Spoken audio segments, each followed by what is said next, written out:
Oh, salut les amis! Putain, qu'est-ce que ça fait du bien d'être sur YouTube! Bon les gars, aujourd'hui, on regarde Symfony en 1 heure. Du moins, j'essaye de vous présenter Symfony en 1 heure. Alors attention, si vous connaissez pas PHP ni la programmation orientée objet, je vous cache pas que vous allez un peu galérer. Par contre, si vous êtes étudiant en développement ou même que vous bossez déjà, si vous ne connaissez pas Symfony, restez sur cette vidéo, c'est 100% qu'elle va vous intéresser.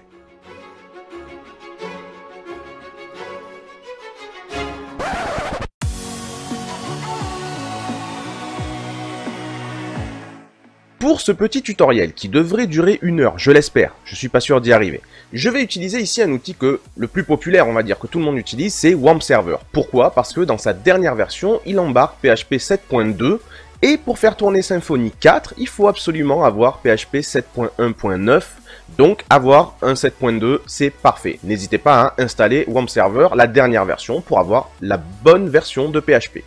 D'autre part, pour travailler avec Symfony, on va avoir besoin de Composer. Alors qu'est-ce que c'est que Composer? Composer, c'est en gros un gestionnaire de librairie, un gestionnaire de dépendance pour PHP.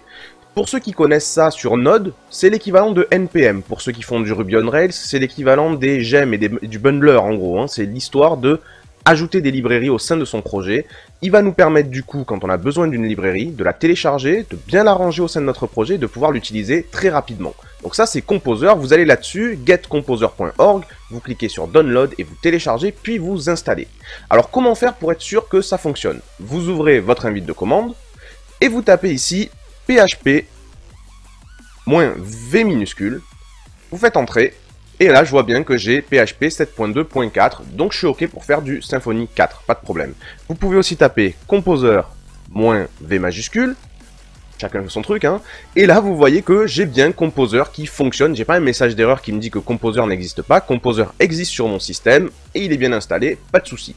Pour tous ceux qui n'arrivent pas à avoir ces résultats, je vous laisse vous retourner sur les documentations, des vidéos ou des tutos pour rapidement me rejoindre à ce niveau-là, c'est-à-dire avoir la ligne de commande PHP 7.2.4 et la ligne de commande Composer qui fonctionne. Une fois que c'est fait, ben, on peut partir sur la découverte de Symfony.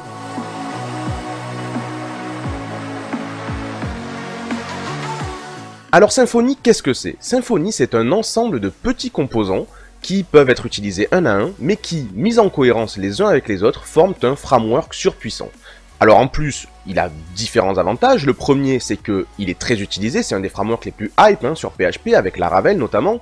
Et donc, étant très utilisé, il y a beaucoup d'échanges sur Internet, beaucoup de possibilités de dialogue sur les forums, sur Stack Overflow, beaucoup de questions et donc beaucoup de réponses, et ça, c'est un véritable avantage. Deuxième avantage, il est très simple à utiliser, il suffit de se plonger quelques heures dessus pour vraiment pouvoir maîtriser les bases de Symfony facilement. Et le troisième avantage, qui est lié avec le deuxième, comment s'y plonger et donc réussir à apprendre facilement, eh bien, c'est le fait que sa documentation est ultra bien faite. Je suis dans l'informatique depuis 2003 et honnêtement, j'avais jamais vu une documentation aussi bien foutue. Donc bravo à Sensio Labs, chaque notion est abordée sous la forme d'un petit tutoriel qui nous permet de la mettre en place facilement, et évidemment il y a quelques points un peu plus épineux que les autres, comme le composant de sécurité, l'API d'authentification, ce genre de choses, mais pour tout le reste, vraiment, c'est un bonheur de pouvoir naviguer dans cette documentation-là, donc n'hésitez pas, lancez-vous, et je fais un petit rappel ici. Tout ce que vous allez voir en 1 heure, je vais essayer dans cette vidéo, en fait, vous auriez pu le voir dans la documentation, donc vous auriez mis un peu plus de temps, mais au final, je ne vais rien inventer, je n'apporte rien de nouveau, je ne fais que vous livrer un condensé de la documentation de Symfony.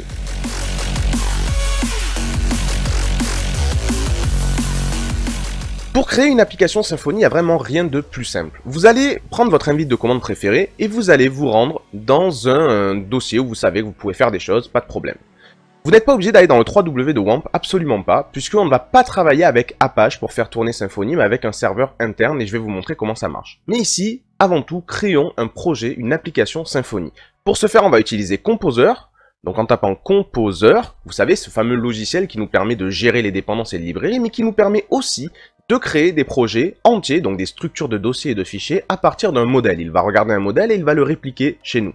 Ici, on va utiliser la commande Composer, Create Project, et ici il va falloir lui préciser quel est le modèle duquel il doit s'inspirer pour créer un nouveau projet. Donc le modèle, c'est Symfony qui nous l'offre, il s'appelle Symfony. Oula, Symfony.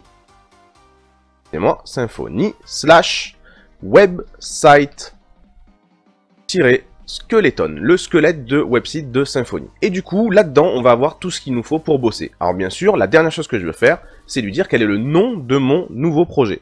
Et donc, je vais l'appeler démo, tout simplement pour faire une démonstration. Et voilà, magie de YouTube, l'installation est terminée. Bon, en vrai, ça a pris quelques minutes. Maintenant, c'est OK. Et rejoignez-moi à ce point-là quand vous finirez votre installation. Ici, mon but, ça va être de me rendre dans le dossier où j'ai créé mon application. Donc, je tape cd démo.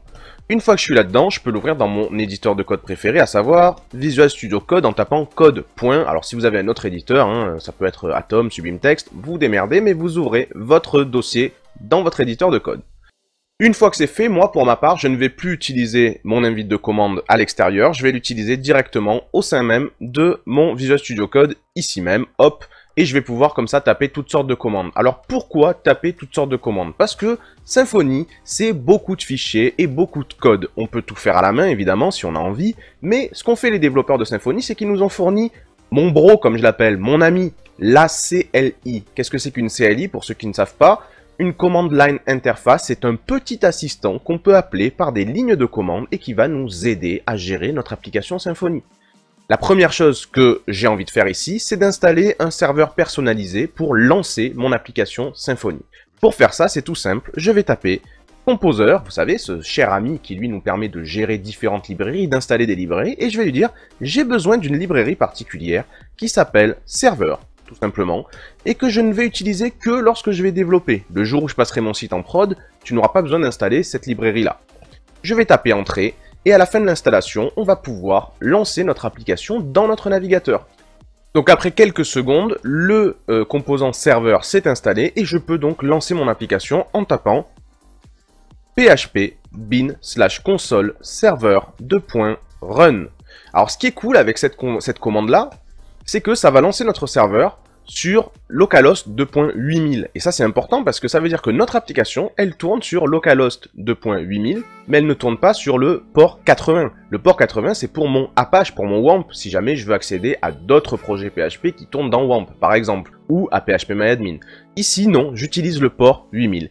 Et je peux donc ouvrir cette adresse sur mon navigateur.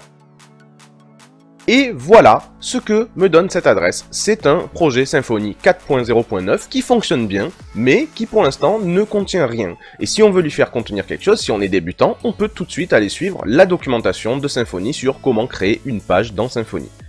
Mais enfin, on va le faire ensemble. Maintenant, on va pouvoir commencer à créer notre application Symfony qui sera un petit blog à la con.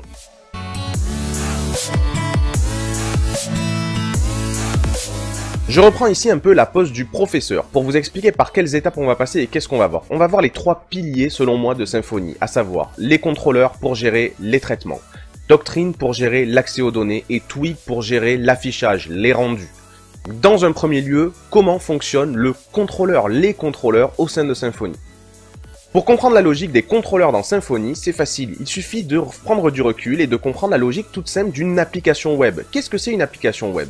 Une application web, c'est une application qui est capable de répondre à un navigateur lorsque celui-ci appelle une adresse. Vous avez un navigateur qui appelle monsite.com/blog, monsite.com/accueil, eh bien il faut que mon application soit capable de comprendre qu'on l'a appelé à cet endroit-là et de fabriquer une réponse qu'elle va pouvoir renvoyer au navigateur pour que celui-ci l'affiche. Alors fabriquer une réponse, ça peut être fabriquer une page HTML qu'on va renvoyer au navigateur et que celui-ci va afficher, ou ça peut aussi être renvoyer une redirection par exemple, pour que le navigateur rappelle une nouvelle adresse et que tout le processus reprenne au début. Donc voilà à quoi sert un contrôleur dans Symfony. Écouter une adresse, qu'on appelle dans Symfony une route, écouter et analyser du coup la requête HTTP que le navigateur a envoyée à la route, fabriquer une réponse HTTP qui soit convenable, et la renvoyer au navigateur afin qu'il y ait un affichage ou une redirection ou un téléchargement de fichiers, d'une image, d'un fichier CSS ou autre, peu importe. Mais en tout cas, écouter une adresse, fabriquer une réponse et la renvoyer au navigateur. Alors étudions un peu la structure des dossiers au sein de Symfony avant de commencer. Nous allons nous intéresser particulièrement au dossier SRC qui va contenir l'entièreté des codes PHP de notre application, ainsi qu'au dossier template qui lui va nous permettre de gérer nos fichiers d'affichage, de rendu tout simplement. Et ça, on fera ça avec Twig. Alors, pour créer un contrôleur, qui va du coup se retrouver au sein du dossier contrôleur ici, il va falloir utiliser notre bro, la ligne de commande. Pour faire ça, c'est très simple, vous tapez php bin/contrôleur console make, c'est-à-dire fabriquer, contrôleur. Quand vous allez taper entrée, ici, notre bro, la ligne de commande nous demande « Choisissez un nom pour votre classe contrôleur ». Nous allons créer ici une classe, donc il y a une convention de nommage, c'est toujours la première lettre en majuscule et le reste en camel case. Nous, ici, on a envie de créer un contrôleur pour notre blog. Donc on va créer ici un contrôleur, je vais l'appeler tout simplement blog avec un B majuscule, contrôleur avec un C majuscule. Et je vais taper entrée. À ce stade, ce qu'a fait mon ami, la ligne de commande, c'est qu'elle a créé dans le dossier des contrôleurs un fichier qui s'appelle blogcontroller.php et qui contiendra une classe, et dans notre dossier template, un dossier qui s'appelle blog avec déjà un premier fichier index.html.twig. Pourquoi ils ont fait ça? Tout simplement pour que on puisse tout de suite commencer à travailler. Si je vais voir maintenant mon contrôleur, et je vais cacher ma ligne de commande ici, qu'est-ce que je vois? Je vais zoomer un peu, hop. Qu'est-ce que je vois dans ce contrôleur? Je vois tout simplement une classe blogcontroller qui hérite d'une autre classe qui s'appelle contrôleur. Alors ça c'est vraiment cool parce que ça veut dire que Symfony a sûrement déjà travaillé pendant très longtemps sur ce qu'ils appellent un contrôleur, qu'ils y ont mis plusieurs milliers de lignes de code éventuellement de fonctionnalités, et que nous on peut en bénéficier tout simplement en héritant de cette classe, et ça fait vraiment plaisir. Qu'est-ce qu'on voit ensuite? On voit ici une public fonction index, avec à l'intérieur un code un peu obscur pour l'instant, mais qu'on étudiera juste ensuite. Et juste en dessus, on voit un commentaire un peu particulier, avec ce qu'on appelle ici une annotation. N'importe quel commentaire qui commence avec un arrobas est une annotation. Ici, cette annotation s'appelle route. Pourquoi? On est tout simplement en train d'expliquer à Symfony. Quand un navigateur appellera monsite.com/blog, voici la fonction que tu dois appeler, la fonction index, peu importe ce qu'elle fait. Ici, en fait, notre but, dans cette fonction, c'est de traiter la demande. Ici, on voit qu'il n'y a pas beaucoup de traitement. Et de renvoyer une réponse. Ici, je renvoie le fait d'afficher un fichier HTML qui s'appelle index.html.twig et qui se trouve dans le dossier blog. Vous remarquez qu'ici, on n'a pas précisé que ce dossier se trouvait dans le dossier template parce que Symfony sait que tous ces templates sont dans ce dossier-là. Donc, on ne met que blog/index.html et on comprend que c'est bien ce fichier un peu bizarre, avec une syntaxe très bizarre, c'est du Twig, on en parlera tout à l'heure, qui nous permet de rendre un affichage. Alors voyons si ça fonctionne. Je vais me rendre dans mon application, et je vais taper /blog. Et je vais bien voir ici effectivement que Symfony m'a créé une nouvelle page. Et c'est le cas, je vois ici cette nouvelle page qui me dit, ben voilà, on a créé cette page-là, si tu veux modifier les traitements pour cette page, ça se trouve dans blogcontroller.php, si tu veux modifier l'affichage pour cette page, ça se trouve dans blog/index.html.twig. Et je peux vous montrer que ça marche effectivement. Si je vais dans mon index.html.twig et que je change ici le mot hello en salut, et que je sauvegarde, évidemment, quand je vais actualiser ici ma page, bien je vois bien que mon template a changé, donc mon affichage a changé.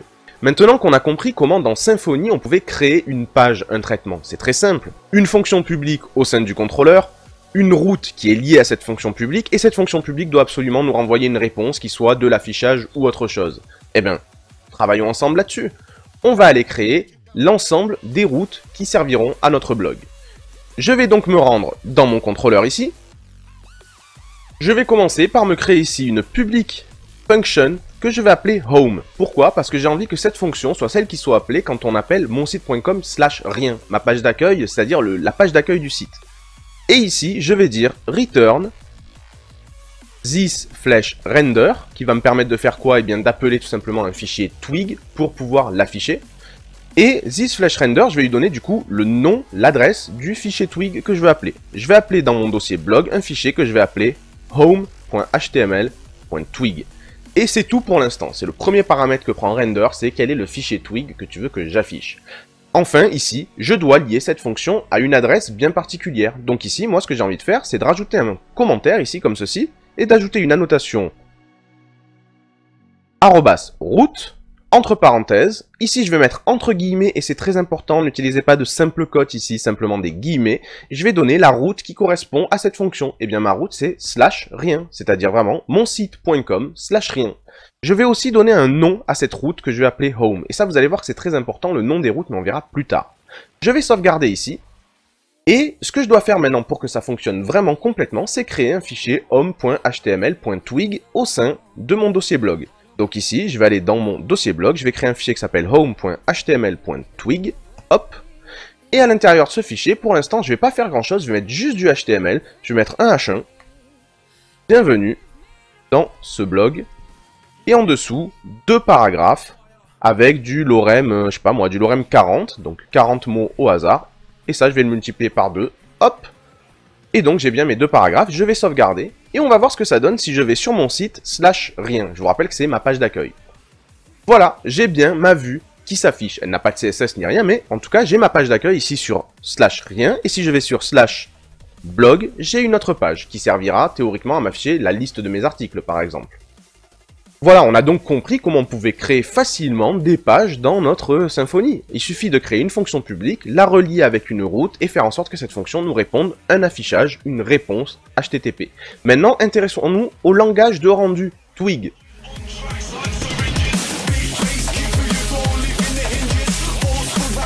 Encore une fois, je reprends la pause professeur un peu. Qu'est-ce que c'est que le langage de rendu Twig? Alors il y a plusieurs avantages. C'est un langage de rendu qui va nous apporter de la simplicité. Pourquoi? Parce qu'il va y avoir de la simplicité dans la façon d'écrire des affichages, mais aussi parce que ça va nous apporter des fonctionnalités que le templating PHP avait du mal à nous apporter. Ici, on va avoir vraiment des boucles facilitées, des conditions facilitées, bref, toutes sortes d'options comme les filtres qui vont nous aider à créer des pages HTML de rendu. Ici ensuite, on a aussi un autre avantage qui est l'absence complète de PHP au sein de nos fichiers d'affichage. Donc, ça va nous abstraire complètement du PHP et surtout, ça va aider un intégrateur qui ne connaît que le HTML et pas forcément le PHP. Il va évidemment se rendre compte qu'il y a des balises un peu bizarres, mais malgré tout, ça reste plus simple à comprendre pour lui quand il va se mettre le nez dans la page pour y faire du CSS ou pour y faire, bref, de l'intégration. Voilà pourquoi on peut utiliser Twig. Alors Twig, c'est une librairie qui existe même en dehors de Symfony et que vous pouvez utiliser dans d'autres projets PHP, même sans Symfony. Si vous voulez l'utiliser dans vos projets PHP, vous pouvez l'utiliser. Elle a encore une fois beaucoup d'avantages. Et c'est aussi Sensiolabs, la société qui gère Symfony, qui gère la librairie Twig et qui la maintient. Alors, quelles sont ses principales fonctionnalités? Eh bien, c'est facile. Dans Twig, vous pouvez avoir ici, je vais vous faire une petite démonstration, la possibilité d'afficher le contenu d'une variable. Par exemple, ici, dans ce H1, je ne veux plus afficher bienvenue dans ce blog, mais j'aimerais afficher le contenu d'une variable qui s'appellerait title. Pour ceci, j'utilise la syntaxe des doubles accolades, qui est une syntaxe qui est très connue maintenant pour faire de l'interpolation. C'est une syntaxe qui est utilisée par exemple dans Angular, mais c'est aussi en fait à l'origine une syntaxe qui vient de Moustache, d'Andelbars, etc. Ici, on utilise la même pour faire de l'interpolation, c'est-à-dire afficher le contenu d'une variable. On utilise ici les doubles accolades. On peut aussi utiliser dans Twig des commandes. Alors les commandes, c'est tous les traitements possibles. Pour cela, on n'utilisera pas les doubles accolades, mais bien accolade, pourcentage et pourcentage accolade. Par exemple, ici, je peux utiliser une commande qui serait le if.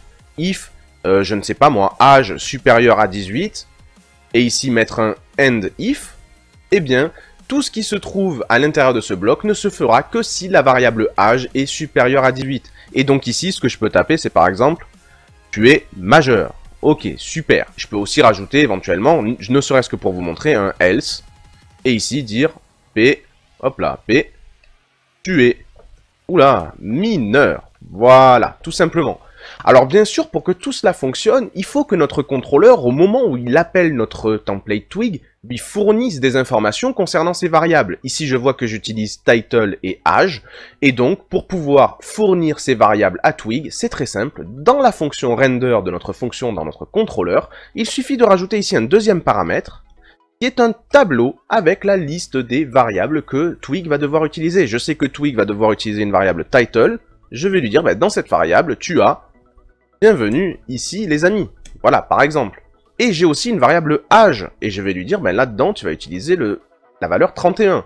Si je sauvegarde ici, je vois bien, au sein de ma page d'accueil, que mon template Twig m'a bien affiché le title, bienvenue ici les amis, et il m'a bien affiché, tu es majeur, car l'âge que j'ai fourni ici est bien de 31, donc je suis majeur, pas de problème. Alors je vais supprimer ceci ici, je vais me remettre ici en place avec bienvenue dans ce blog, et on va maintenant mettre en place le rendu global de notre site.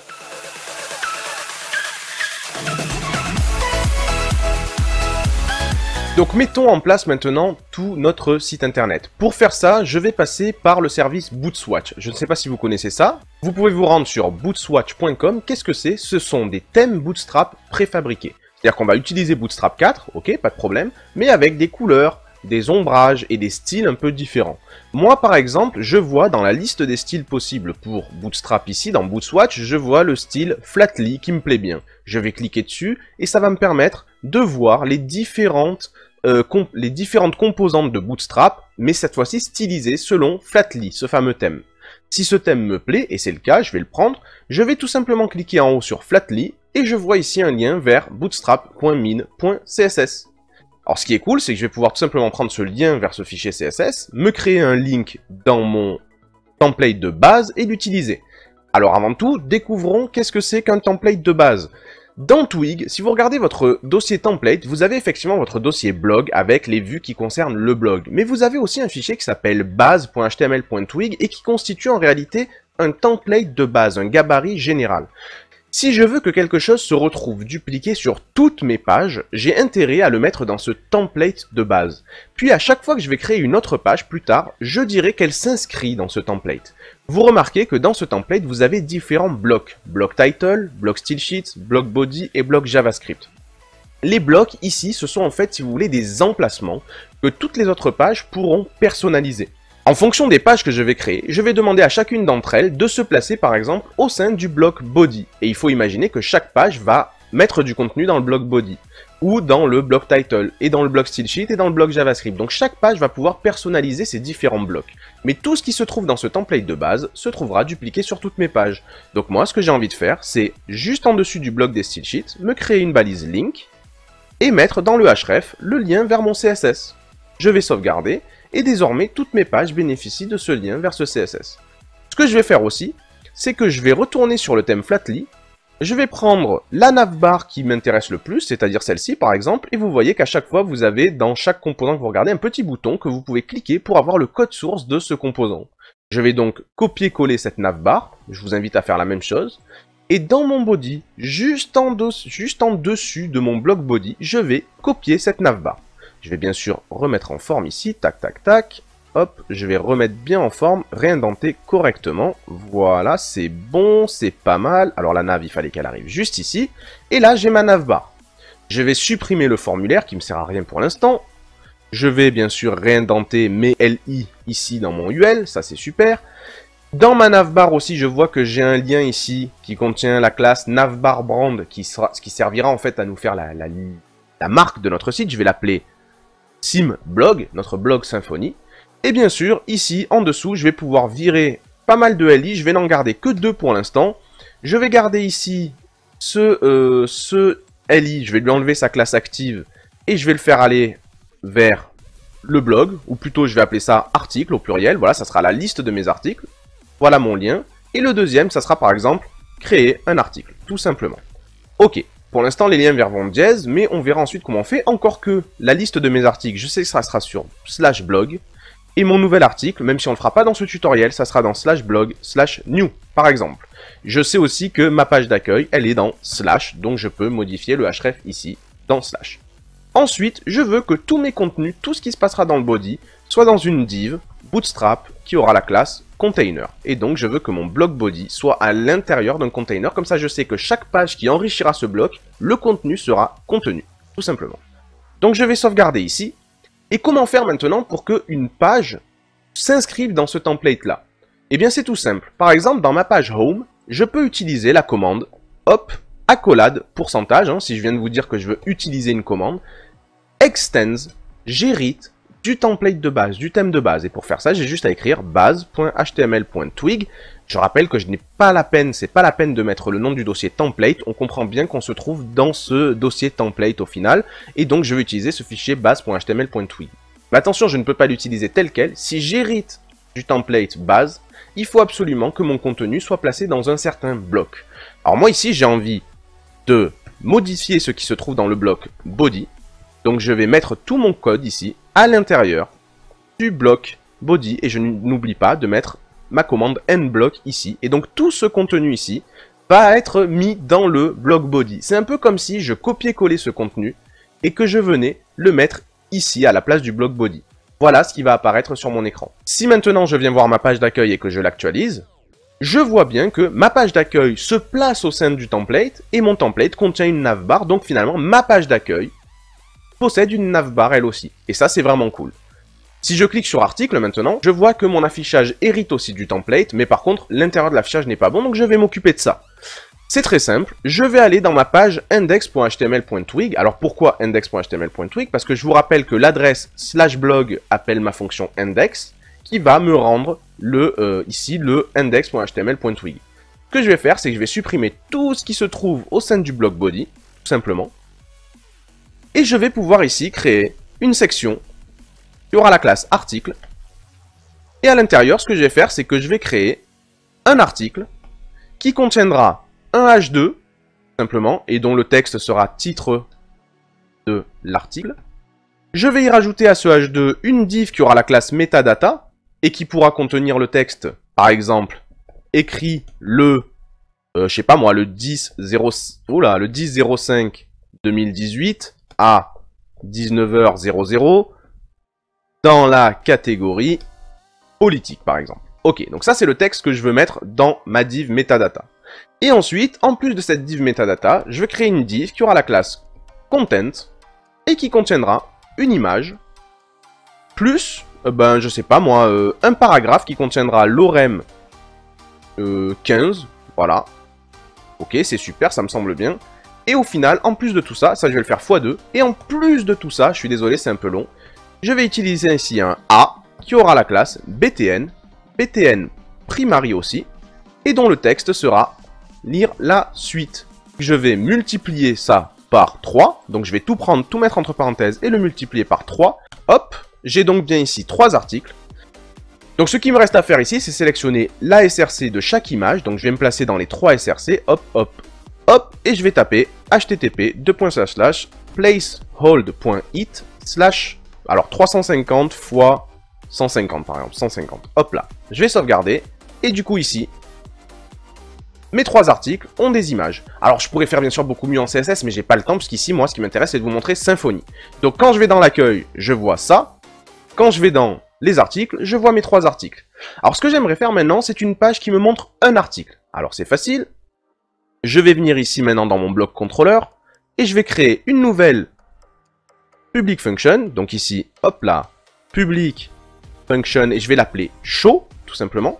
Et dans cette fonction show, je vais return this render blog/show.html.twig. Et bien sûr, je vais lier cette fonctionnalité, ce traitement, je vais le lier à une adresse. Pour faire ça, j'utilise les commentaires et j'utilise la notation root, entre parenthèses, et ici, entre guillemets, je vais mettre, ça, c'est dans /blog/ et je vais mettre par exemple un faux identifiant ici, 12. Je vais voir l'article numéro 12. Et donc ici, je vais pouvoir lui donner un nom et je vais appeler ça blog_show. Et ça, c'est le nom de ma route pour le montrer. Alors, ce qui est cool, c'est que maintenant, je peux venir dans mon index.html.twig et dans chaque lien lire la suite, je peux mettre un lien vers cette page.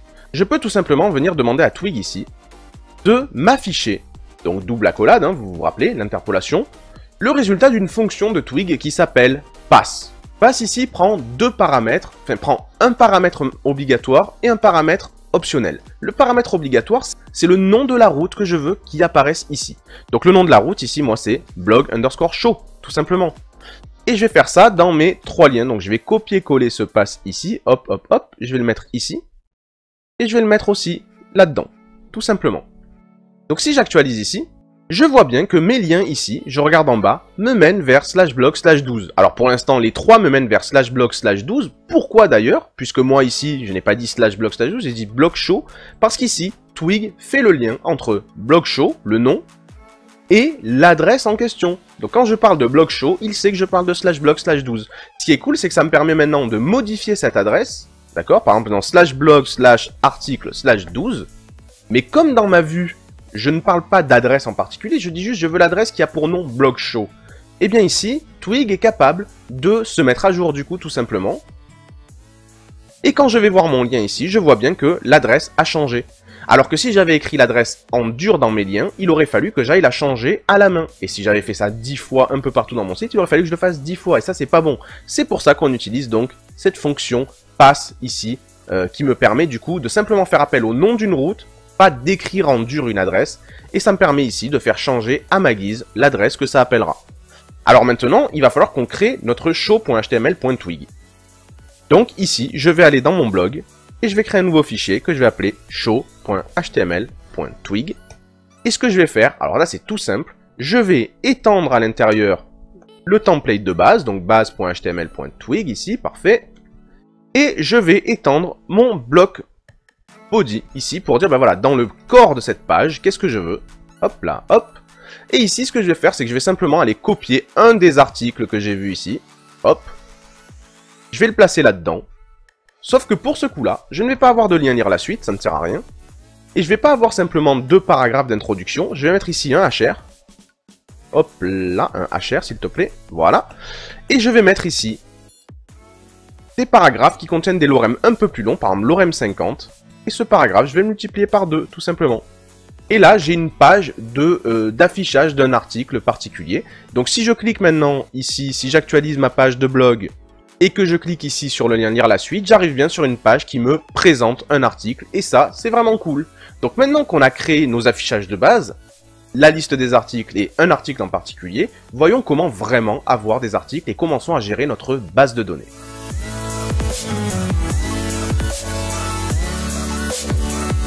On arrive dans une section un peu plus complexe, mais que je vais m'efforcer de vous faire comprendre le plus simplement possible, la façon dont Symfony gère sa relation avec la base de données. Symfony utilise ce qu'on appelle un ORM, ça veut dire Object Relational Mapping. Qu'est-ce que c'est qu'un ORM?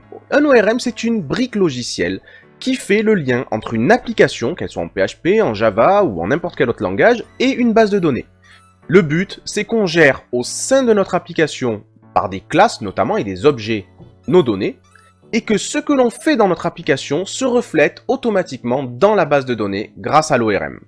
Donc le but, c'est que nous, en fait, on est presque à ne jamais toucher à notre base de données, on n'écrira presque jamais de SQL, on utilisera des simples objets, des classes dans notre application, et l'ORM se chargera de faire en sorte que les manipulations qu'on fait avec nos objets dans notre application se reflètent dans la base de données. L'ORM de Symfony s'appelle Doctrine, mais Doctrine n'est pas du tout lié à Symfony, vous pouvez utiliser Doctrine dans d'autres projets PHP encore une fois.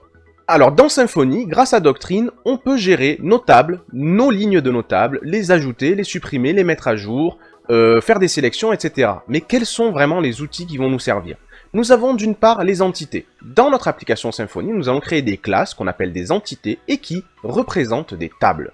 Mais Doctrine nous donne aussi maintenant un manager et un repository. Le manager, il sert à manipuler des lignes, c'est-à-dire à écrire une ligne dans la base de données, mettre à jour une ligne dans la base de données ou supprimer une ligne dans la base de données. Et enfin, Doctrine nous offre le repository. Les repositories, c'est ce qui va nous servir à faire des sélections de données. Donc sélectionner toutes les données, ou sélectionner par exemple tous les articles qui ont été écrits à telle date, faire des recherches dans les articles, bref, faire des sélections SQL, mais sans jamais avoir à écrire nous-mêmes du SQL. C'est Doctrine qui se charge du SQL. Nous, on ne fait que demander à Doctrine en PHP les choses dont on a besoin. Maintenant que vous avez compris globalement comment ça fonctionne, on a les entités, le manager et le repository. Tout ça, ce sont des classes PHP que l'on manipule dans notre application, on ne se soucie pas du SQL qui se trouve derrière. Il faut comprendre comment Symfony entrevoit la gestion des bases de données. Comme dans d'autres frameworks, dans Symfony, on utilise ce qu'on appelle des migrations. La philosophie de Symfony, c'est de privilégier les fichiers. Pourquoi? Parce que les fichiers, c'est ce qui sera partagé entre différents développeurs. Quand vous allez faire un dépôt Git et que vos amis développeurs vont télécharger ce dépôt, ils vont télécharger des fichiers, pas une base de données. Et donc, la base de données doit venir des fichiers. Il faut que nos fichiers expriment à quoi ressemble notre base de données. Une migration de Symfony, c'est tout simple. C'est un script qui nous dit tout simplement, je veux faire passer la base de données d'un état A à un état B. Imaginons les migrations suivantes. Je peux avoir un fichier de migration, le premier, qui crée 2 tables. Je peux avoir un autre fichier de migration. Bien sûr, ces fichiers ont un ordre pour qu'ils puissent s'exécuter dans un certain ordre. Je peux avoir un autre fichier de migration dans lequel j'ai décidé que finalement, je voulais modifier les champs d'une table, je voulais créer une autre table parce que j'en avais besoin, et je voulais supprimer, enfin, une des 2 premières tables qui finalement ne me sert pas. Et je vais avoir un 3e fichier de migration qui va supprimer le champ dans une table et qui va relier d'autres tables avec une relation par exemple. Et bien ce qui est cool, c'est que tout ça est consigné dans des fichiers, donc quand je passerai mes fichiers à un autre pote qui va vouloir développer avec moi, il suffira qu'il fasse tourner ses scripts de migration en 1 seconde pour qu'il se retrouve avec la même base de données que moi. Et ça c'est super cool, et on va voir ensemble comment ça fonctionne. Enfin, un dernier outil qu'il vous faut connaître, ce sont les fixtures. Alors qu'est-ce que c'est qu'une fixture? C'est tout simplement un script qui va créer des faux jeux, ou plutôt des jeux de fausses données au sein de votre base de données. C'est encore une fois un fichier qui est exécutable à souhait, donc on peut faire n'importe quoi dans la base de données. On sait que si on réexécute notre fixture, eh bien on remettra des fausses données dans notre base de données. Et surtout, c'est réutilisable par les autres. Si vous avez bien suivi, moi, je vais développer un projet Symfony. Si vous me rejoignez et que vous téléchargez tous mes fichiers, vous n'avez pas besoin d'avoir quelques SQL à faire. Vous allez pouvoir créer votre base de données via un script. Vous allez pouvoir créer les tables dans le même état que les miennes via un script.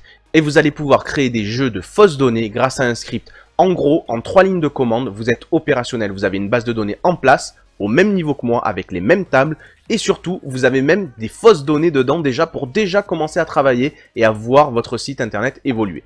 Et ça, c'est vraiment cool.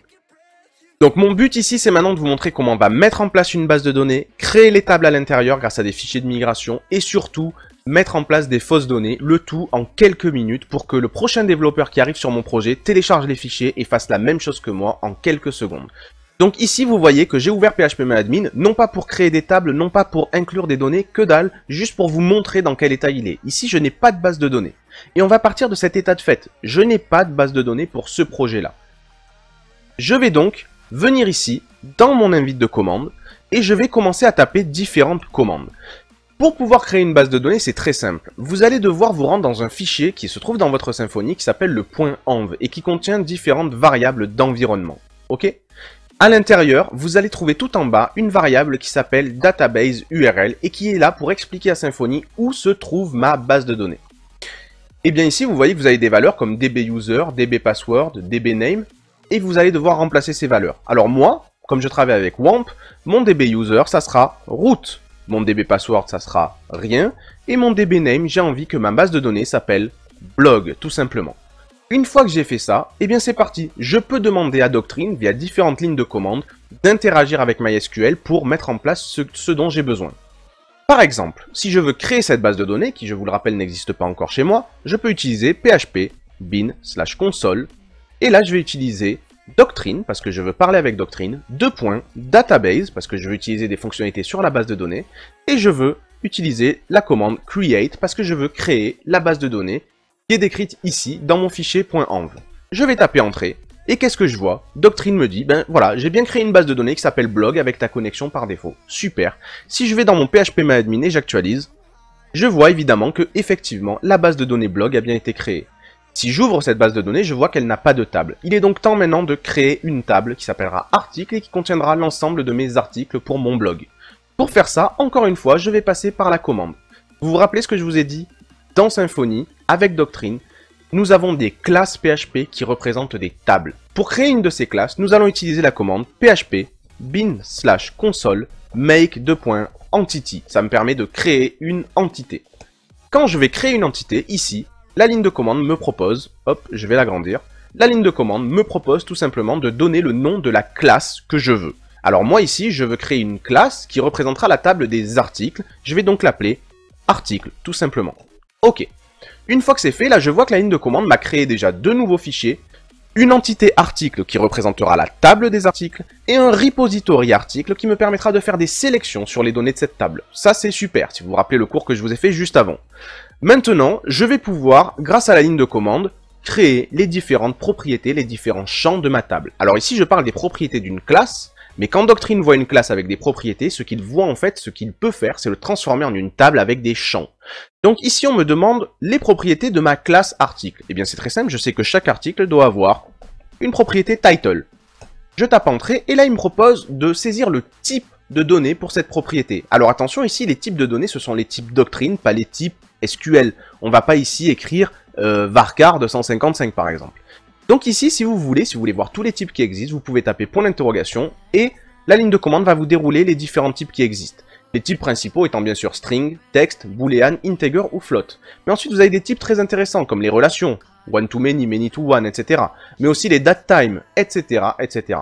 Donc moi ici pour mon titre, le type qui m'intéresse c'est effectivement string, c'est le type qui est proposé par défaut, donc vous pouvez taper entrée. La longueur, 255 proposée par défaut, ça me va aussi. Est-ce que ce champ peut être nul ou pas? Non, je ne veux aucun article sans titre. Donc je mets non.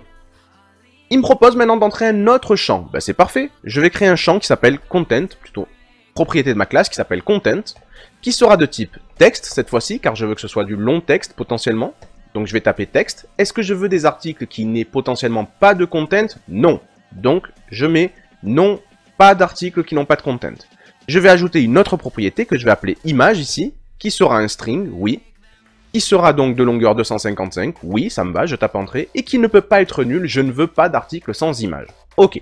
Maintenant, ce que je peux faire, c'est enfin rajouter ici un champ que je vais appeler created at, avec un A majuscule, hein, n'oubliez pas, created at, en camel case. Pourquoi? Parce qu'ici, je crée des propriétés d'une classe, donc la convention, c'est le camel case, donc created at. Attention maintenant, si vous utilisez le camel case ici, sachez que dans votre base de données, quand Doctrine va regarder cette entité et créer la table qui correspond dans la base de données, le champ created at ne sera pas en camel case, il utilisera la convention de nommage de MySQL, created _ at. Donc là, je vais taper entrée, et vous avez vu que la ligne de commande a décidé elle-même, elle a vu que created at, ça serait logique que ce soit un de type datetime, donc effectivement c'est de type datetime, ça sera un jour et une heure et des secondes, etc. Et je ne veux pas d'article qui n'ait pas de date de création. Donc je vais dire, est-ce que ça peut être nul? Non. Et là, j'ai terminé. Donc quand j'ai terminé, je n'ai pas besoin d'ajouter de nouvelles propriétés. Je peux retaper entrée. Et là, il me dit, c'est OK mon gars, on t'a créé une entité et un repository. Donc tu vas pouvoir créer une table article et tu vas pouvoir gérer cette table grâce à notre ami le manager qui va nous permettre de manipuler les données de la table et notre ami le repository qui va nous permettre de faire des sélections sur ces données de la table. Magnifique. Si je vais voir dans mon dossier entity ici, qu'est-ce que je retrouve? Hop, je vais rebaisser ça. Qu'est-ce que je retrouve ici? Une classe particulière qui a des annotations bien particulières en dessus qui expliquent à Doctrine. Voilà, j'ai une classe article qui correspond d'ailleurs pour les sélections au repository qui s'appelle article. Et dedans, j'ai des champs, des propriétés qui ont été classées en privé. Donc j'ai un identifiant qui sera une clé primaire ici avec une valeur auto-générée, un auto-incrément de type integer. J'ai un champ title qui sera un string, donc un varchar de longueur 255. J'ai un champ content qui sera du texte, etc., etc. Comme ces données, ces propriétés ont été mises en privé, évidemment, la commande m'a généré automatiquement ici des getters et des setters. Donc tout ce qu'il me faut pour pouvoir travailler avec cette classe. Ça, c'est vraiment cool. Alors maintenant que j'ai créé l'entité, ça ne veut pas dire que dans ma base de données, la table existe. Si je vais regarder ma base de données, je n'ai toujours pas de table dans ma base de données. Ce que je dois faire ici, c'est créer cette fameuse migration. Cette migration qui va permettre d'analyser mon code. Donc Doctrine va regarder mes entités. Elle va voir un peu tout ce qui devrait exister dans la base si on se base sur ces entités. Elle va regarder d'un autre côté ma base de données. Elle va faire la différence entre les deux. Et ça va lui permettre de dire, attends, ta base de données, il lui manque tel champ, telle table, tel truc. Donc créons un script SQL pour amener ces tables-là. Donc je vais ici créer php bin/console make .migration. Et là, il y a ce travail de différence qui va se faire entre les classes qui existent dans mon application et les tables qui existent dans ma base de données. Si Doctrine découvre qu'il y a des différences, mes fichiers ont la priorité, c'est mes fichiers qui ont la vérité. Et donc, si dans mes fichiers, il y a des choses qu'il n'y a pas dans la base de données, ou si dans mes fichiers, il n'y a pas les choses qu'il y a dans la base de données, évidemment, Doctrine va créer ici une migration qui va mettre à jour la base de données pour que la base de données reflète complètement mes fichiers, mes classes. Donc ça, c'est vraiment cool.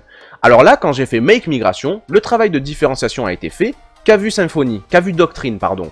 Il a vu que j'avais une entité article dans mon application, mais que je n'avais pas de table article dans ma base de données. Donc, il m'a créé ici une migration dans le dossier des migrations qui est versionnée ici, donc qui a un ordre. Celle-ci sera la version 1, la première.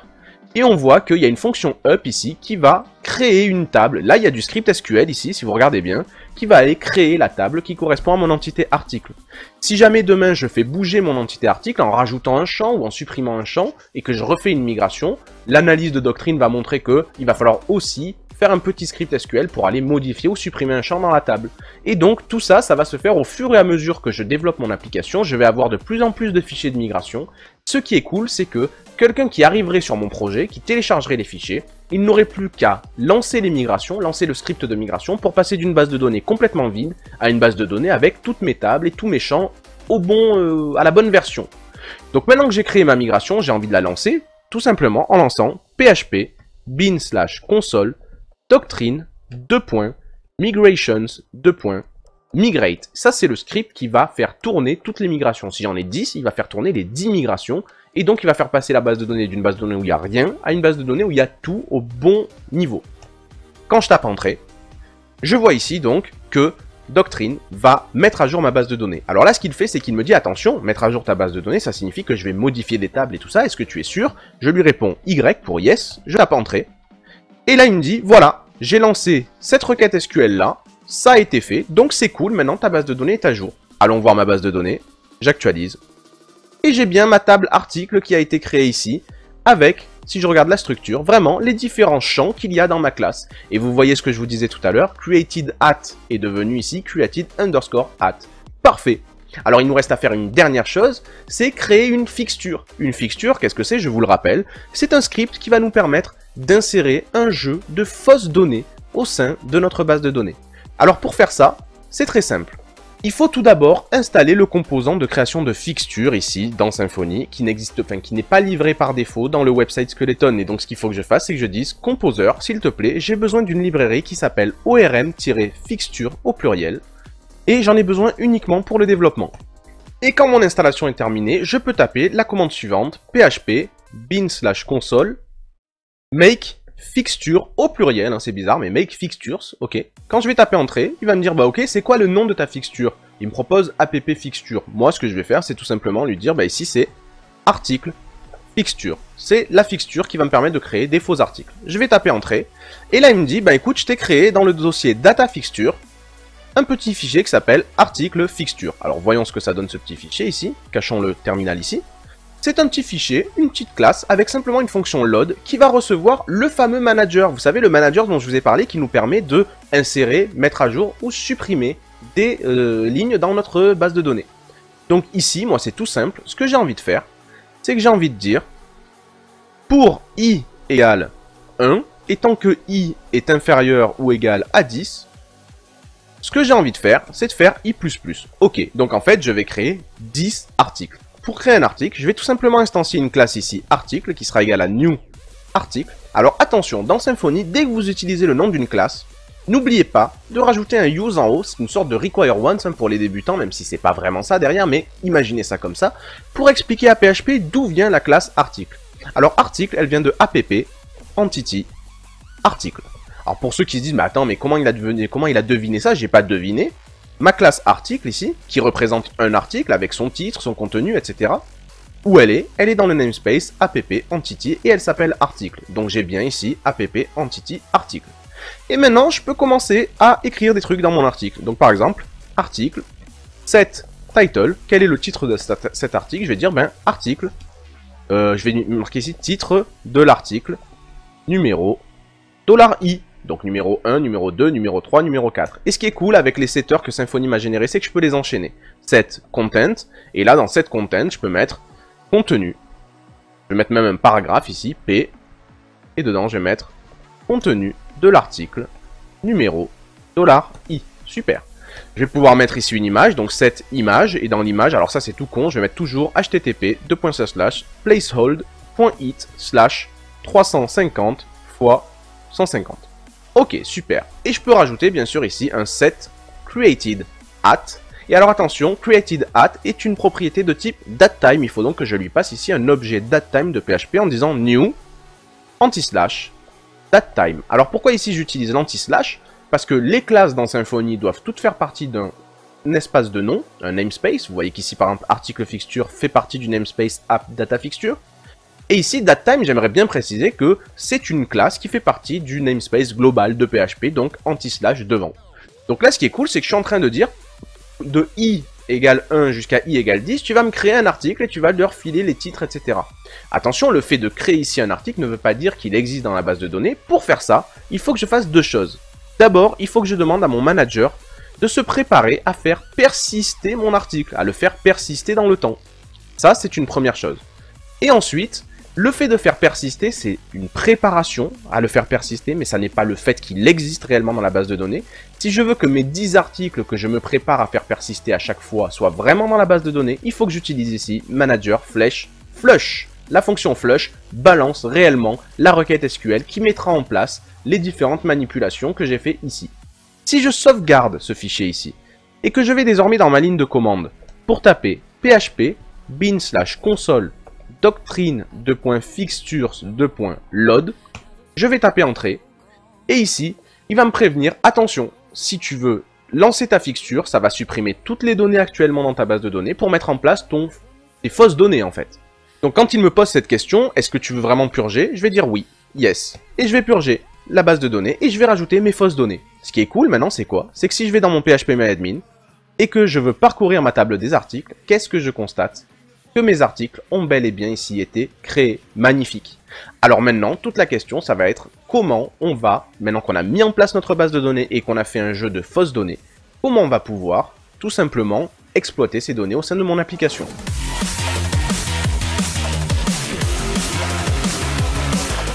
Ok, on se retrouve donc dans notre contrôleur désormais pour aller exploiter les données de la base de données qui existe désormais bel et bien.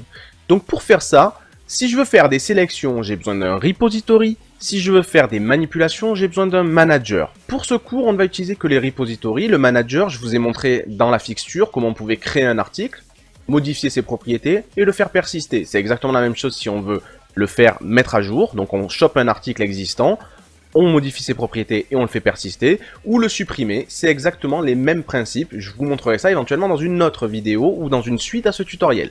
Ici, je veux simplement que dans ma page /blog, je puisse récupérer la liste de mes articles et les donner à Twig pour qu'il les affiche correctement. Alors pour faire ça, j'ai besoin d'un repository, le repository des articles, qui a été créé, je vous le rappelle, lorsqu'on a créé l'entité article, à côté, on nous a filé un article repository. Alors comment au sein du contrôleur je peux avoir accès à ce repository pour vraiment sélectionner des données dans ma table? C'est très simple. Je vais créer ici une variable repo et je vais dire à mon contrôleur this flèche get doctrine. Je veux discuter avec doctrine. Ok, que veux-tu monsieur, que voulez-vous? Eh bien je veux un repository. Je veux que tu me donnes un repository. Alors là il me dit ben ok, mais lequel? Parce que je pourrais avoir plusieurs repositories. Un pour la table article, un pour la table user, un pour la table catégorie, etc. Moi je veux le repository qui gère l'entité article. Donc ici, je vais dire article classe. Alors attention, si j'utilise ici la classe article, encore une fois, je vais devoir expliquer à PHP où elle se trouve en utilisant un use, et je sais qu'elle est dans app, entity, article, tout simplement. Et là, dans repo, j'ai un repository qui sert à choper les articles. Alors le repository, il est super cool, parce que par exemple, vous pouvez dire, ben, article égale repo flèche, find 12. Et à ce moment-là, il irait me trouver l'article numéro 12, et il me le filerait dans article.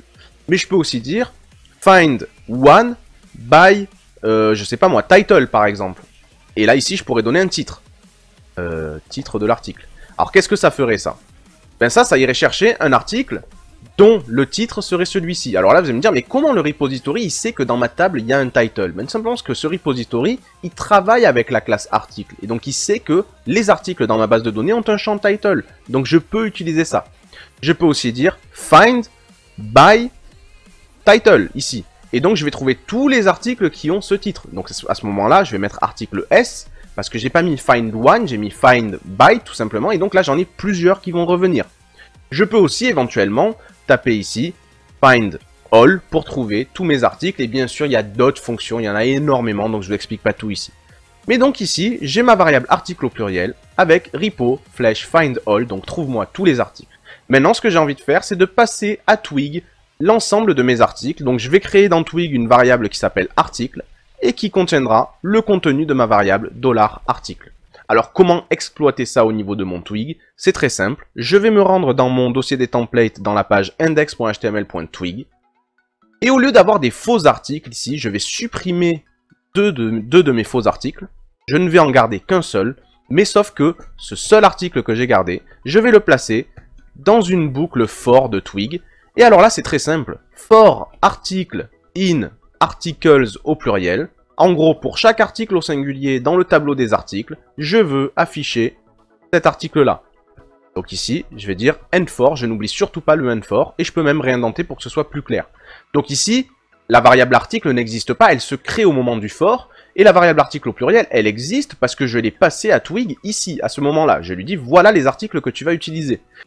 Si je vais sur mon navigateur et que j'actualise ma page de blog, effectivement, je vois que, oula, j'ai beaucoup plus d'articles qu'avant, effectivement, j'en ai 10. Bon, par contre, pour l'instant, les données ne changent pas. Ce que je peux faire maintenant, c'est que, au sein de cette boucle for, ben la variable article est disponible. Donc à la place ici de dire titre de l'article en dur, je peux demander à Twig de faire une interpolation avec les doubles accolades, d'afficher le contenu de la variable article.title. Alors là, attention pour ceux qui se demandent, on n'utilise pas $article flèche title ou quoi que ce soit. La syntaxe Twig pour accéder à article, au titre de l'article, c'est article.title. Pour ceux qui se demandent aussi, mais attention, dans notre classe article ici, dans notre entité article, le title est en privé, alors comment il peut faire .title? C'est parce que Twig, ce qu'il va faire ici, c'est qu'il va essayer d'accéder à article.title, il va voir que c'est privé, il va pas y arriver. Donc il va essayer un autre truc, il va essayer article.getTitle. Et à ce moment-là, il va voir que oui, ça existe, donc je te le prends. Il va essayer comme ça plusieurs choses. À chaque fois que quelque chose rate, il essaye une autre chose. Et au bout d'un certain nombre d'essais, getTitle, asTitle, isTitle, etc., s'il n'arrive à rien, il fait une erreur. Mais ici, getTitle va marcher, donc je n'ai pas besoin d'écrire ici article.getTitle, parenthèse, parenthèse, je peux utiliser tout simplement .title et Twig saura le faire.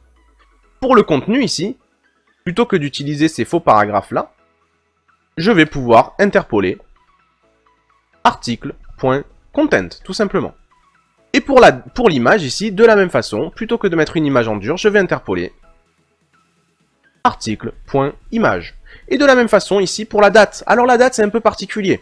Je vais vouloir interpoler ici article.createdAt, mais vous allez voir que ça va causer une erreur. Pourquoi? L'interpolation de Twig me permet d'afficher le contenu d'une variable, mais se limite aux données primitives, les chaînes de caractères, les booléens et les nombres. Or ici, createdAt est un objet complexe, un datetime, qui en plus ne possède pas de méthode toString, donc c'est impossible pour Twig de m'afficher ça. À ce moment-là, on peut utiliser la notion de filtre. Alors qu'est-ce que c'est que la notion de filtre? La notion de filtre, elle est très simple. Twig nous permet, en plaçant ici un symbole de pipe, de dire tu vas afficher cette donnée, mais en la formatant d'une certaine façon. Donc Twig a un certain nombre de filtres, vous pouvez trouver ça dans la documentation, vous tapez Twig Filters et vous trouvez l'ensemble des filtres. Et il a notamment un filtre qui va permettre de transformer une date complexe, un objet datetime, en une chaîne de caractères, de formater une date. Ce filtre s'appelle date et il prend en paramètre le format de date que l'on veut. Donc on va taper date d/m/y.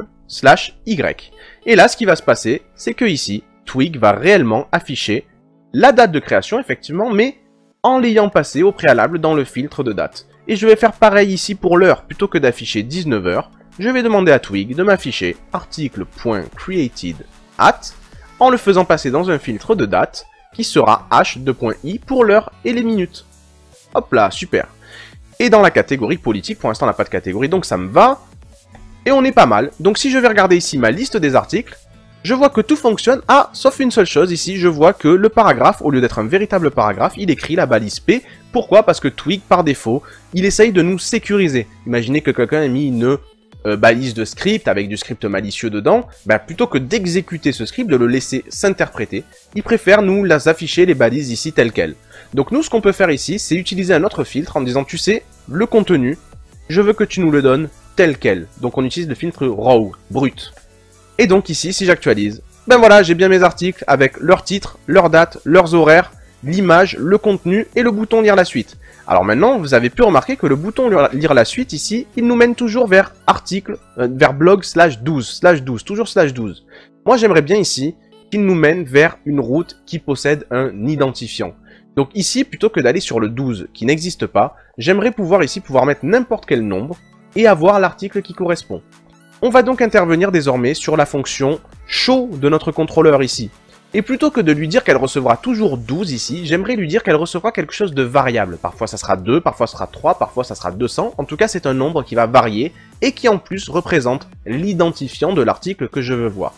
Pour faire ça, c'est très simple. On a le concept de route paramétrée, comme on l'a dans tous les autres frameworks, et qui me permettent ici de dire accolade, id. Et là, Symfony comprend que, attends, dans une route qui est blog quelque chose, en fait ce quelque chose c'est l'identifiant, c'est un identifiant. Alors comment je peux récupérer moi cet identifiant? Très simplement, Symfony va le passer à ma fonction show. Donc si je tape /blog/40, qu'est-ce que j'aurai dans la variable $id ici? J'aurai 40. Donc qu'est-ce qu'il me reste à faire ici? Il me reste à créer un repository en disant repo égale this, flèche get doctrine, je veux parler avec doctrine, flèche get repository, je veux avoir un repository, lequel me demande doctrine, donc je lui dis article, classe. Et là, j'ai mon repo. Et ce que je peux faire ici, c'est dire, ben, j'ai besoin ici d'un article qui sera repo, flèche, find, id. Trouve-moi l'article qui a l'identifiant qu'on m'a envoyé dans l'adresse en haut, tout simplement. Et ce que je dois faire maintenant, c'est passer ici, hop, un tableau à Twig avec les variables que je veux qu'il utilise. Et notamment, là, la seule variable qui m'intéresse, c'est de dire à Twig, tu sais, tu vas devoir utiliser un article dans ton template, et il contiendra les données de mon article, tout simplement. Je peux donc maintenant venir dans ma vue qui s'appelle show.html.twig, et je sais que ici, dans tout ce template, j'ai accès à une variable qui s'appelle article. Donc le titre de l'article, je vais plutôt interpoler ici article.title. Dans les métadatas, la date ici, je vais plutôt tout de suite ici mettre article.created@, en le faisant passer le filtre de date avec ici d/m/y. Ok. De la même façon pour l'heure ici, hein, je vais interpoler tout simplement hop, article.created@ en le faisant passer le filtre de date avec simplement h2.i pour les heures et les minutes. Super. L'image ici, je vais interpoler hop là, article.image, tout simplement. Et le contenu, je vais virer ces faux paragraphes ici, tac tac tac tac tac. Et je vais tout simplement lui mettre article.content, et je n'oublie pas le filtre row pour dire que je veux, s'il y a des balises, qu'elles s'affichent réellement. Alors maintenant, je peux tester, je vais aller voir l'article numéro 1. Donc /blog/1. Et je vois bien ici que Symfony m'a bien affiché l'article numéro 1 avec son contenu, son image et son titre. Si je vais voir l'article numéro 2, ça va fonctionner aussi. Parfait.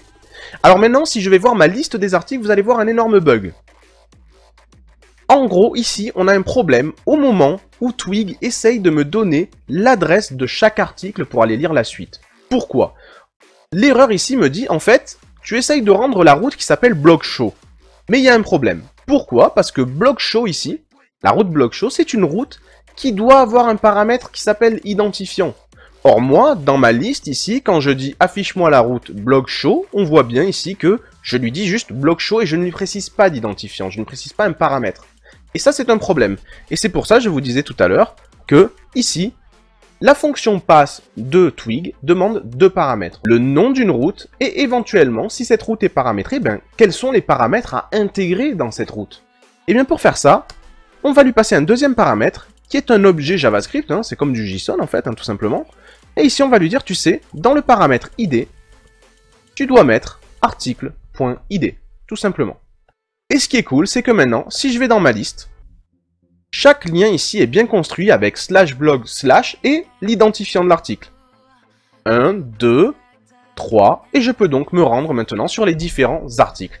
Et là, vous avez l'essence de Symfony en réalité, hein. Les contrôleurs avec des routes qui soient paramétrées ou pas, Doctrine avec ses entités, son manager et surtout ses repositories, et enfin Twig pour afficher le tout, notamment avec des fonctions super puissantes comme les filtres ou comme les fonctions de construction de route. Et là, vous avez terminé.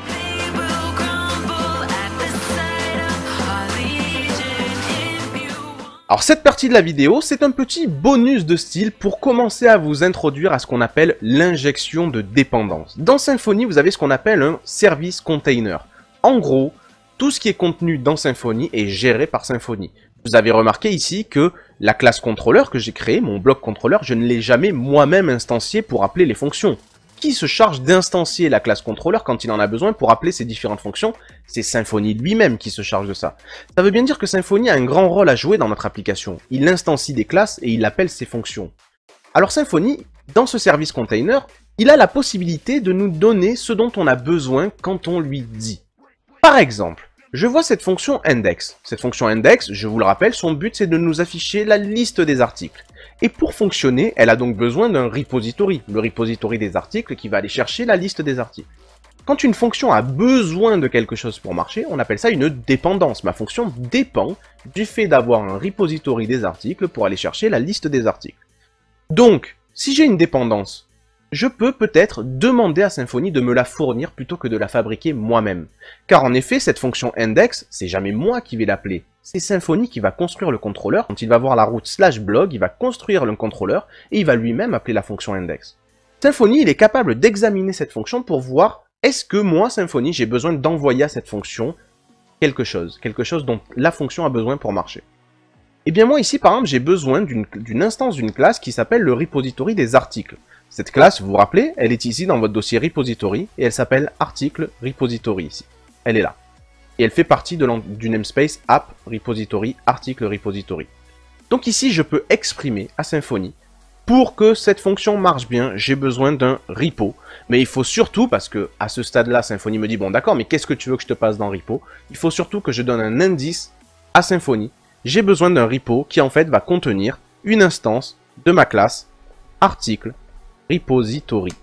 Et si je dis ici que j'ai besoin d'une classe article repository, n'oubliez pas de rajouter le use ici, use app repository slash article repository, ok? Donc PHP saura de quoi je parle. Et là, Symfony, quand il va vouloir appeler la fonction index, il va savoir que cette fonction a besoin d'une instance de la classe article repository qui s'appellera repo.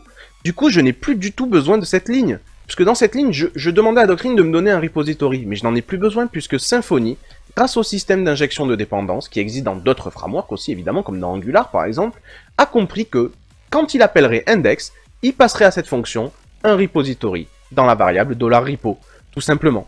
Si je sauvegarde ici et que je vais voir ma liste des articles, je vois que tout fonctionne correctement. Rien ne s'est cassé parce que j'ai simplement demandé à Symfony de m'injecter une dépendance, le repository des articles, parce que j'en ai besoin dans ma fonction. Je peux faire exactement la même chose dans ma fonction show. Ma fonction show ici, c'est encore pire. Je pourrais me passer de cette ligne-là, tout simplement en demandant ici la dépendance. Je vais demander à Symfony de me passer un repo qui serait un article repository. Et là, ça marcherait puisque ici, j'utilise repo pour trouver l'article qui a cet identifiant-là. Et je vais voir ici, tout de suite, ça marche très bien. On m'a bien passé un repo, j'ai pu l'utiliser pour trouver l'article en question et l'afficher. Mais on peut aller encore plus loin grâce à Symfony et à son système d'injection de dépendance. Ici, je peux carrément, je dis bien carrément, me passer de cette ligne-là, qui crée l'article, et tout simplement demander à Symfony de me passer ici une variable article qui sera de type article, tout simplement. Et alors là, vous allez me dire, attends, c'est impossible. Comment il peut savoir quel est l'article que tu veux? Ok, il peut te passer un article, mais comment il peut savoir lequel c'est? Eh bien, c'est grâce à un truc pas trop con, hein, mais néanmoins qui reste assez con quand même. C'est le param converter. Le parameter converter, c'est une petite brique logicielle qu'il y a dans Symfony. Qu'est-ce qu'il fait? Il voit ici qu'on a une route qui va contenir un identifiant. Il voit par ailleurs que ma fonction a besoin d'un article. Bah, le truc est pas trop con. Il se dit, bah ok, je vais aller chercher l'article qui a cet identifiant et je vais te le filer. Et là, si vous regardez, si vous sauvegardez et que vous allez actualiser cette page, /bloc/1, eh bien tout fonctionne correctement, bah, tout simplement parce que Symfony comprend que ma fonction show, il a besoin de lui passer un article. Alors au début il se dit, bah, je sais pas quel article te passer, mais en même temps il se rend compte que dans la route, on lui parle d'un identifiant. Il se dit, bon bah ok, je vais aller chercher l'article qui a cet identifiant là. Et ça pourrait marcher avec d'autres champs que identifiant, pas simplement, ça pourrait être par le titre ou par autre chose. Et donc du coup, grâce à l'injection de dépendance, on se retrouve avec des fonctions beaucoup plus courtes, beaucoup plus propres, et surtout, on ne se fait pas chier à essayer d'instancier des classes nous-mêmes. Symfony sait le faire mieux que nous. Il a son service container qui sait, en gros, comment fonctionne notre application. Et quand on lui demande de nous passer des choses, eh ben, il nous les passe gentiment. Merci Symfony. Grâce à toi, on va beaucoup plus vite et c'est beaucoup plus clair aussi.